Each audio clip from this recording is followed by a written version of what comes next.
নমস্কাৰ প্ৰিয় দৰ্শক, আজিৰ ভিডিঅ'টোৰ মাজত আপুনি মনত লৈ ফুৰা বহু প্ৰশ্নৰ উত্তৰ বিচাৰি পাব। প্ৰিয় দৰ্শক, পুত্ৰ ৰূপে, কন্যা ৰূপে, পিতৃ মাতৃ ৰূপে, স্বামী বা স্ত্ৰী ৰূপে, ভাতৃ ভগ্নী, নাতি নাতিনী ৰূপে, বোৱাৰী জোঁৱাই ৰূপে, শহুৰ শহুৰ ৰূপে আমাৰ জীৱনলৈ এয়া কেনে আগমন ঘটে? আপুনি বাৰু এই কথা কেতিয়াবা ভাবি চাইছিলনে? আমি সকলোৱে এই কথা শুনি আহিছোঁ যে এই জন্মত আমাৰ যাৰ সৈতে সম্পৰ্ক তৈয়াৰী হয় তেওঁৰ সৈতে আগৰ জন্মতো কিবা নহয় কিবা এটা সম্পৰ্ক থাকে। কিন্তু সেই সম্পৰ্কনো কি? আৰু এই জন্মত আমাৰ কাষত যিসকল আছে তেওঁলোক আগৰ জন্মত কি আছিল? এই সকলো কথা সামৰিয়ে আজি আমি আপোনাৰ বাবে এই ভিডিঅ'টো প্ৰস্তুত কৰিছোঁ। আপোনাৰ বাবে আজি এটা এনে শিক্ষণীয় কাহিনী আগবঢ়াব খুজিছোঁ, যিটো কাহিনীৰ মাজত আপুনি এই সকলো প্ৰশ্নৰ উত্তৰ বিচাৰি পাব। আপুনি আজি জানিব পাৰিব আচলতে আজি আপোনাৰ কাষত যিসকল আছে, আজি আপোনাৰ যি আপোন, তেওঁলোক আগৰ জন্মত আপোনাৰ কোন আছিল।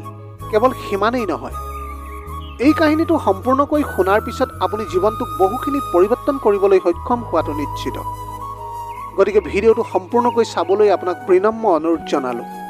আহক তেনেহ'লে কাহিনীটোৰ পাতনি মেলোঁ।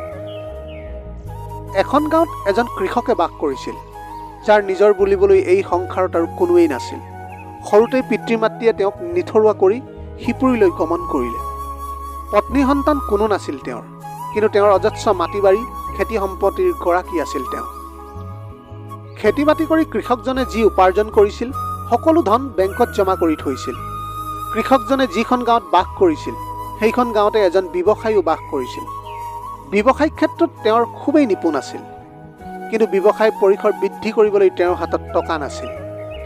সেই ব্যৱসায়ীজনে এদিন কৃষকজনৰ ওচৰলৈ আহি ক'লে, তোমাৰতো প্ৰচুৰ ধন সম্পত্তি আছে, কিন্তু তাৰ পৰা তোমাৰ সিমান উপাৰ্জন হোৱা মই দেখা নাই।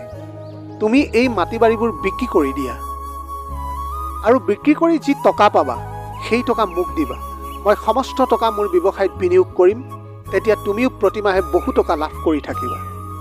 ব্যৱসায়ীজনৰ পৰামৰ্শমতেই কৃষকজনে নিজৰ মাটি সম্পত্তিৰ প্ৰায় অধিকাংশই বিক্ৰী কৰিলে।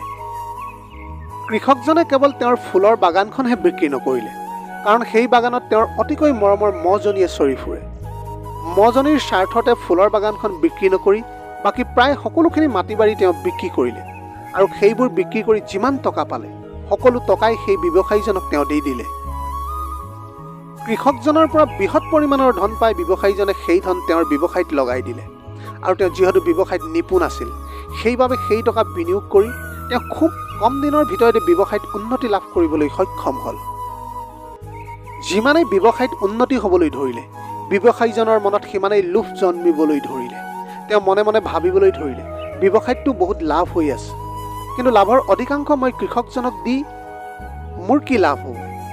গতিকে মই তেওঁক এইবাৰ পৰা লাভৰ এটা সামান্য অংশহে দিম। এই বুলি ভাবি ব্যৱসায়ীজনে কৃষকজনক প্ৰতিমাহে লাভৰ এটা সামান্য অংশহে দিবলৈ ধৰিলে। কিন্তু কৃষকজনে কিছুদিনৰ পিছত বুজি পালে যে তেওঁ ব্যৱসায়ীজনে তেওঁক ঠগি আছে। কৃষকজন এদিন ব্যৱসায়ীজনৰ ওচৰলৈ গৈ এই বিষয়ত আলোচনা কৰিলে। এই বিষয়ক লৈ কৃষক আৰু ব্যৱসায়ীজনৰ মাজত তৰ্ক বিতৰ্কৰ সৃষ্টি হ'ল। তাৰপিছত কৃষকজন যেতিয়া ঘৰলৈ উভতি যায়, তেতিয়া তেওঁ গৈ দেখে যে তেওঁ মৰমৰ মহজনীয়ে ফুলৰ বাগানখনত সোমাই সকলো ফুল নষ্ট কৰি পেলালে। মহজনীয়ে ফুলৰ বাগানখন তহিলং কৰা দেখি কৃষকজনৰ প্ৰচণ্ড খং উঠিল, আৰু তেওঁ এডাল লাঠি লৈ মহজনীক মাৰিবলৈ খেদি গ'ল। মাৰিবলৈ খেদি যোৱা দেখি মহজনী আক্ৰমণাত্মক হৈ পৰিল, আৰু কৃষকজনক মহজনীয়ে লঠিয়াই খুচি এইদৰে আক্ৰমণ কৰে যে নিজৰ মৰমৰ মহজনীৰ আক্ৰমণত অৱশেষত কৃষকজনে মৃত্যু সাৱটি লয়। কিছুদিনৰ পিছত সেই মহজনীও মৰি থাকিল। এই কথা যেতিয়া ব্যৱসায়ীজনে গম পালে তেতিয়া তেওঁ আনন্দিত হ'ল, কাৰণ কৃষকজনৰ কোনো উত্তৰাধিকাৰীয়ে নাই। সেই কথা ব্যৱসায়ীজনে আগৰ পৰাই জানিছিল। তেওঁ ভাবিলে, এতিয়া আৰু মোৰ কোনো চিন্তা নাই, ব্যৱসায়ত হোৱা লাভৰ সমুদায় অংশ এতিয়া মোৰ, কাৰণ মোৰ পৰা লাভাংশ নিবলৈ এতিয়া কোনোৱেই নাহে। এইদৰে বহুদিন পাৰ হ'ল।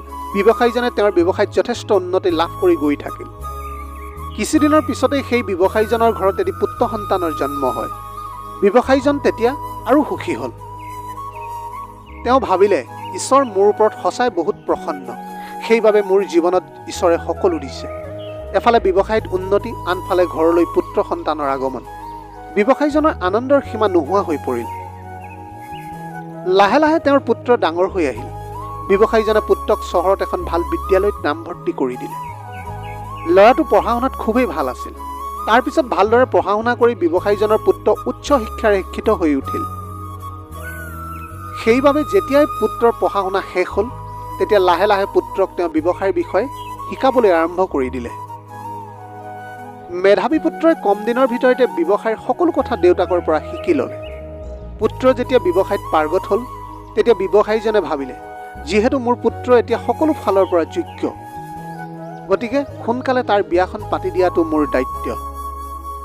এইদৰে ভাবি তেওঁ এগৰাকী ধুনীয়া ছোৱালী বিচাৰি খুব ধুমধামেৰে পুত্ৰক বিয়াখন পাতি দিলে। কিন্তু বিয়াৰ কিছুদিন পিছতেই ব্যৱসায়ীজনৰ পুত্ৰ এটা জটিল ৰোগত আক্ৰান্ত হৈ অসুস্থ হৈ পৰে। এই কথা জানি ব্যৱসায়ীজনৰ বহুত চিন্তাত পৰিল। ব্যৱসায়ীজনে সকলোতকৈ ভাল চিকিৎসালয়ত পুত্ৰৰ চিকিৎসা কৰিলে, কিন্তু কোনো চিকিৎসাই তেওঁৰ পুত্ৰৰ বেমাৰ ঠিক কৰিব পৰা নাছিল। দীৰ্ঘদিন উন্নত চিকিৎসা কৰাৰ পিছতো পুত্ৰ সুস্থ নোহোৱাত ব্যৱসায়ীজন আৰু বেছি চিন্তাত পৰিল। তেওঁ চহৰৰ সকলোতকৈ ভাল ডাক্তৰৰ সন্ধান কৰি পুত্ৰৰ চিকিৎসাৰ ব্যৱস্থা কৰিলে, কিন্তু ভাল ভাল ডাক্তৰৰ চিকিৎসায়ো পুত্ৰৰ স্বাস্থ্যৰ উন্নত কৰিব পৰা নাছিল। ব্যৱসায়ীজনৰ চিন্তাই দিনক দিনে বাঢ়ি গৈ থাকিল। চিকিৎসকৰ নেৰানেপেৰা চেষ্টাৰ পিছতো পুত্ৰ সুস্থ নোহোৱাত ব্যৱসায়ীজন এক প্ৰকাৰ ভাগি পৰিছিল। এদিন তেওঁ চিকিৎসকে জনালে যে তেওঁৰ পুত্ৰ এক দুৰাৰোগ্য ৰোগত আক্ৰান্ত হৈছে। সেই ৰোগৰ পৰা সুস্থ কৰাটো অসম্ভৱ। পুত্ৰৰ হাতত আৰু বেছি দিন বাকী নাই। কিছুদিন পিছতেই পুত্ৰৰ হয়তো মৃত্যু হ'ব পাৰে। চিকিৎসকৰ মুখৰ পৰা এই কথা শুনি ব্যৱসায়ীজন দুখত ভাগি পৰিল। পুত্ৰৰ কথা ভাবি তেওঁ খাবলৈ শুবলৈ এৰি দিলে। এদিন ব্যৱসায়ীজনক চহৰৰে এজন ভদ্ৰ লোকে লগ পালে। লোকজনে ব্যৱসায়ীজনৰ অৱস্থা দেখি সুধিলে, কি হৈছে আপোনাৰ? আপোনাক বহুত চিন্তিত যেন লগা দেখিছোঁ। তেতিয়া ব্যৱসায়ীজনে পুত্ৰৰ বেমাৰৰ কথা প্ৰকাশ কৰিলে। পুত্ৰ যে বেছিদিন জীয়াই নাথাকিব সেই কথা কৈ তেওঁ কান্দিবলৈ ধৰিলে। তেতিয়া সেই লোকজনে ক'লে, আপুনি ইমান হতাশ নহ'ব, ইয়াৰ উপায় আছে। আমাৰ চুবুৰীতে এজন ভাল কবিৰাজ আছে। আপুনি এবাৰ পুত্ৰক লৈ তেওঁৰ কাষলৈ যাওক। তেওঁৰ ঔষধত মৃত মানুহো সুস্থ হৈ উঠে। লোকজনৰ কথা শুনি অলপো দেৰি নকৰি ব্যৱসায়ীজনে সেই কবিৰাজজনৰ কাষলৈ গ'ল। কবিৰাজে তেওঁক মাত্ৰ 50 টকাৰ ঔষধ দিয়ে। কবিৰাজে দিয়া ঔষধ লৈ ব্যৱসায়ীজন ঘৰলৈ দৌৰি আহিল আৰু পুত্ৰক কবিৰাজে দি পঠিওৱা ঔষধ খাবলৈ দিলে। কিন্তু এইবাৰ আৰু ভয়ানক অঘটন ঘটিল। কবিৰাজে দিয়া ঔষধ খোৱাৰ কিছু সময়ৰ পিছতেই ব্যৱসায়ীজনৰ পুত্ৰৰ মৃত্যু ঘটিল। পুত্ৰৰ অকাল মৃত্যুত ব্যৱসায়ীজনৰ মূৰত সৰগ ভাগি পৰিল। পুত্ৰৰ বিয়োগৰ শোকে তেওঁক চূড়ান্তভাৱে ব্যথিত কৰি তুলিলে। ঘৰতে বহি বহি কন্দাৰ বাহিৰে তেওঁৰ আৰু কৰিবলৈ একো বাকী নাথাকিল। ব্যৱসায়ীজনৰ পুত্ৰৰ অকাল মৃত্যুত তেওঁলোকৰ গাঁওখনত শোকাকুল পৰিৱেশে বিৰাজ কৰিলে। ব্যৱসায়ীজনৰ ঘৰত গাঁৱৰ মানুহ আহি ভিৰ কৰিলেহি। ঠিক সেই সময়তে গাঁওখনৰ মাজেৰে এজন সাধু খোজকাঢ়ি গৈ আছিল। ব্যৱসায়ীজনে কান্দি থকা দেখি আৰু মানুহৰ ভিৰ দেখি সাধুজনে ব্যৱসায়ীজনৰ ঘৰলৈ গ'ল। তেওঁ গৈ ব্যৱসায়ীজনক সুধিলে, কি হৈছে আপোনাৰ, ইমানকৈ কান্দিছে কিয়? কান্দি কান্দিয়ে ব্যৱসায়ীজনে সাধুজনক ক'লে, মোৰ দুখৰ কথা আপোনাক কি ক'ম বাবা, আজি আমাৰ পুত্ৰই এই সংসাৰ এৰি গুচি গ'ল। কিমান মৰমেৰে তুলিছিলোঁ তাক, আমাৰ বংশৰ সি প্ৰদীপ আছিল। সৌ সিদিনাহে বিয়া পাতি দিছিলোঁ। বোৱাৰীজনী গাৰ পৰা মাহ হালধিৰ গোন্ধই যোৱা নাছিল। ইমান কম সময়তে সি আমাক এৰি থৈ গুচি যাব লাগেনে বাৰু? তেতিয়া সাধুজনে ক'লে, পুত্ৰহে মৰিছে, তাতে ইমান কান্দিবলগীয়া কি হ'ল? এইটো কোনো ডাঙৰ কথা নহয়। সাধুজনৰ মুখৰ পৰা এই কথা শুনি ব্যৱসায়ী তথা উপস্থিত ৰাইজ আচৰিত হৈ পৰিল। সাধুৰ এই কথাত ব্যৱসায়ীজনৰ বহুত খং উঠিল। তেওঁ সাধুক ক'লে, বাবা তেনেকুৱা কথা নক'ব। আমাৰ একমাত্ৰ পুত্ৰৰ মৃত্যু হৈছে। কিমান মৰমেৰে তাক ডাঙৰ দীঘল কৰিছিলোঁ, আপুনি নাজানে। বৃদ্ধকালত সিয়ে আমাৰ সাৰথি হ'লহেঁতেন। ইমান টকা পইচা খৰচ কৰি উচ্চ শিক্ষাৰে তাক শিক্ষিত কৰিলোঁ।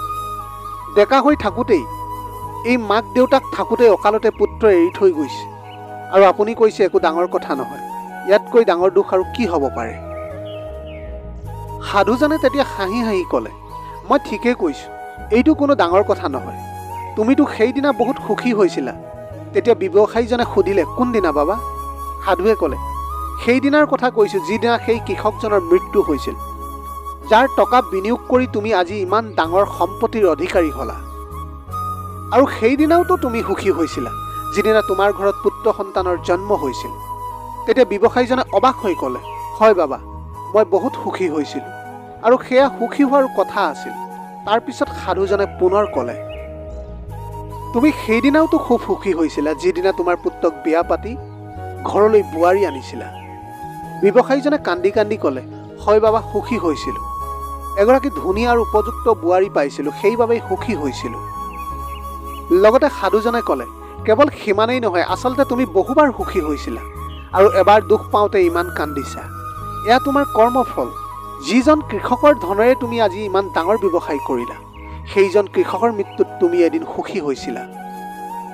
তুমি জানানে, আজি যিজন পুত্ৰৰ মৃত্যুত তুমি ইমান ব্যাকুল হৈ পৰিছা, সেইজন আন কোনোৱেই নহয়, সেই কৃষকজনে পুত্ৰৰূপে তোমাৰ ঘৰত জন্মগ্ৰহণ কৰিছিল। পুত্ৰক ডাঙৰ দীঘল কৰা, ভাল শিক্ষানুষ্ঠানত পঢ়োৱা, ধুমধামেৰে পুত্ৰৰ বিয়া পতা, পুত্ৰৰ চিকিৎসা আদিৰ নামত তুমি যিমান টকা খৰচ কৰিছিলা, সেই টকা তুমি প্ৰবঞ্চনা কৰা আৰু সেই কৃষকজনৰ ভাগৰ টকা। তেওঁৰ সেই প্ৰাপ্যৰ পৰা 50 টকা তুমি দিবলৈ বাকী আছিল।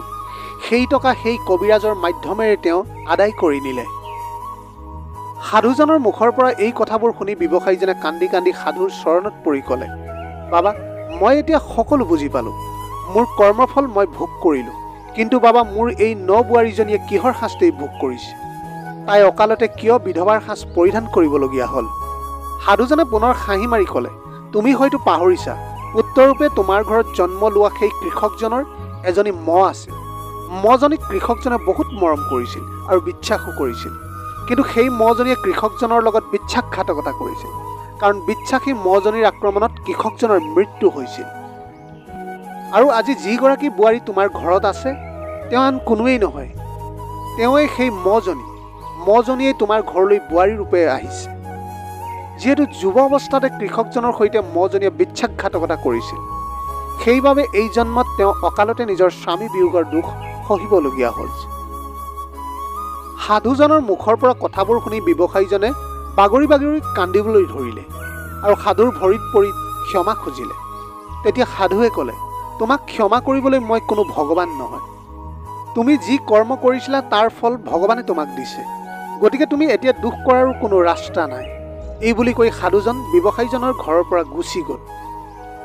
প্ৰিয় দৰ্শক, সেইবাবে কথাতেই কোৱা হয়, যেনে কৰ্ম তেনে ফল। ভগৱান শ্ৰীকৃষ্ণই গীতাত কৈছে যে মিছা প্ৰতাৰণা অজুহাতে আপোনাক কিছু সময়ৰ বাবে হয়তো সুখ দিব পাৰে, কিন্তু ভৱিষ্যতে আপুনি তাৰ মূল্য দিবই লাগিব। সেইবাবে সদায় সৎকৰ্ম কৰক আৰু ধৰ্মৰ পথত চলক। আজি যদি আপুনি ভাল বীজ ৰোপণ কৰে, তেন্তে এদিন তাৰ ফল অৱশ্যে ভাল হ'ব, আৰু যদি বেয়া বীজ ৰোপণ কৰে, তেন্তে তাৰ ফলো বেয়া হ'ব। যি জীৱৰ কৰ্মত ঈশ্বৰ প্ৰসন্ন হয়, তেওঁকে ঈশ্বৰে এই ধাৰালৈ মনুষ্যৰূপে প্ৰেৰণ কৰে। এই মানৱী জনম সঁচাই অমূল্য। মনুষ্যৰূপেহে মোক্ষ বা মুক্তি লাভ কৰাটো সম্ভৱ। আজিৰ ভিডিঅ'টি কেনেকুৱা লাগিলে জনাব। যদি ভাল লাগিল তেনেহ'লে লগৰ বন্ধু বান্ধৱীসকলৰ মাজত শ্বেয়াৰ কৰিবলৈ নাপাহৰিব। আপোনালোকৰ গোটেই জীৱনটো হাঁহিৰে উপচি পৰক। পাৰিলে দুখীয়াজনক অলপ সহায় কৰিবলৈ চেষ্টা কৰিব। আপোনাৰ অকণমান সঁহাৰিয়ে যদি কোনোবা এজন দুখীয়াৰ জীৱনটো সলনি কৰিব পাৰে, তাতকৈ পুণ্যৰ কাম আৰু এই পৃথিৱীত একোৱেই হ'ব নোৱাৰে। Have a nice day.